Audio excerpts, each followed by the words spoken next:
ಉತ್ತರ ಕರ್ನಾಟಕದ ಮಂದಿಗೆ ಊಟದೊಳಗೆ ಪಲ್ಯ ಇರ್ಲಿಲ್ಲ ನಡಿತೈತ್ರಿ, ಆದ್ರೆ ಚಟ್ನಿ ಮಾತ್ರ ಬೇಕು ನೋಡ್ರಿ. ಯಾಕಂದ್ರೆ ರೊಟ್ಟಿ ಒಳಗೆ ನಮಗೆ ಯಾವ್ದಾದ್ರು ಒಂದು ಚಟ್ನಿ ಮಾತ್ರ ದಿನ ಬೇಕಾಗ್ತದ. ಸೊ ಅಂಥವ್ರಿಗೋಸ್ಕರ ನಾನಿವತ್ತು ಇನ್ನೊಂದು ಹೊಸ ಚಟ್ನಿ ರೆಸಿಪಿಯನ್ನ ತಗೊಂಡ್ಬಂದಿದ್ದೀನಿ. ಪಾಲಕ್ ಚಟ್ನಿಯನ್ನ ತಗೊಂಡ್ ಬಂದಿದ್ದೀನಿ. ಸೂಪರ್ ಆಗಿರ್ತೈತ್ರಿ. ಸೊ ಯಾರೆಲ್ಲ ಹೊಸದಾಗಿ ನೋಡಾತಿರ್ಲ ದಯವಿಟ್ಟು ನನ್ನ ಚಾನಲ್ ಅನ್ನ ಸಬ್ಸ್ಕ್ರೈಬ್ ಮಾಡಿ ಪೂರ್ತಿ ವಿಡಿಯೋಗಳನ್ನ ನೋಡ್ರಿ. ಅದೇ ರೀತಿ ಬೆಲ್ ಐಕಾನ್ ಅನ್ನ ಒತ್ತಿ. ಮೊದ್ಲಿಗೆ ನಾನಿಲ್ಲೇ ಪಾಲಕನ್ನ ಸಣ್ಣಾಗಿ ಹೆರ್ಚ್ಕೊಳಕತ್ತೀನ್ರಿ. ಸೊ ಸಣ್ಣಾಗಿ ಹೆರ್ಚಿದ ನಂತರ ಒಂದು ಸಲ ಚಲೋತ್ನಾಗಿ ತೊಳ್ಕೊಂಡ್ಬಿಡ್ತೀನಿ ನಾನಿಲ್ಲಿ.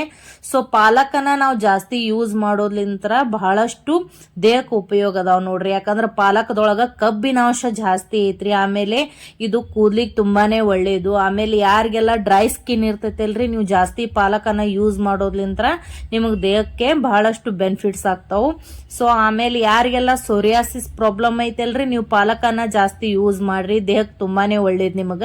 ಆಮೇಲೆ ಈಗ ಮಳೆಗಾಲ ಚಾಲು ಆಗೈತಲ್ರಿ, ಮೈ ತಿಂಡಿ ಕೊಡ್ತಿರ್ತೈತಿ ನೋಡ್ರಿ ಒಬ್ರೊಬ್ರಿಗೆ. ಅಂದ್ರೆ ತುರಿಕೆ ಸಮಸ್ಯೆ ಇದ್ದವರು ಇದನ್ನ ಜಾಸ್ತಿ ಯೂಸ್ ಮಾಡ್ರಿ, ಅವರಿಗೂ ತುಂಬಾನೇ ಒಳ್ಳೇದು. ಆಮೇಲೆ ಸ್ಕಿನ್ ಗ್ಲೋ ಆಗ್ತದ್ರಿ ಇದರಿಂದ. ಸೊ ನೋಡ್ರಿ, ಇದೊಂದು ಸ್ಪೆಷಲ್ ಮಸಾಲೆ ಹಾಕಕತ್ತೀನಿ. ಇದ್ರೊಳಗೆ ಉಳ್ಳಾಗಡ್ಡಿ, ಬೆಳ್ಳುಳ್ಳಿ, ಒಣ ಮೆಣಸಿನ ಪುಡಿ, ಆಮೇಲೆ ಸ್ವಲ್ಪ ಹುಣಸೆ ಹಣ್ಣನ್ನ ಹಾಕಿ ಗ್ರೈಂಡರ್ಗೆ ಹಾಕೊಂಡಿದೀನ್ರಿ.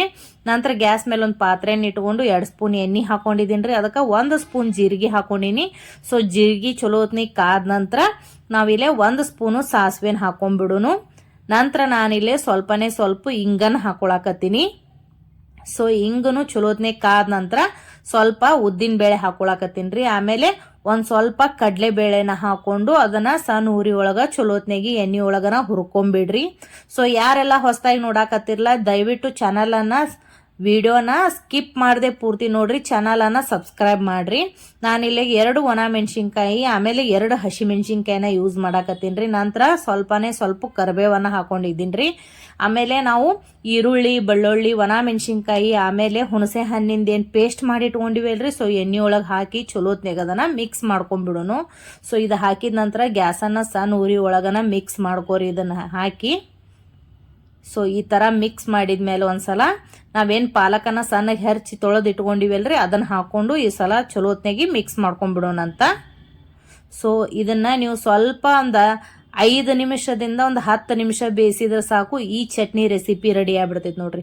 ನೀವು ಇದನ್ನ ಬಿಸಿ ಚಪಾತಿ, ರೊಟ್ಟಿ ಆಮೇಲೆ ಅನ್ನದ ಜೊತೆನೂ ತಿನ್ಬೋದು. ಸೂಪರ್ ಆಗಿರ್ತೈತ್ರಿ. ಸೊ ಸ್ವಲ್ಪನೇ ರುಚಿಗೆ ತಕ್ಕಷ್ಟು ಉಪ್ಪನ್ನ ಹಾಕೋರಿ.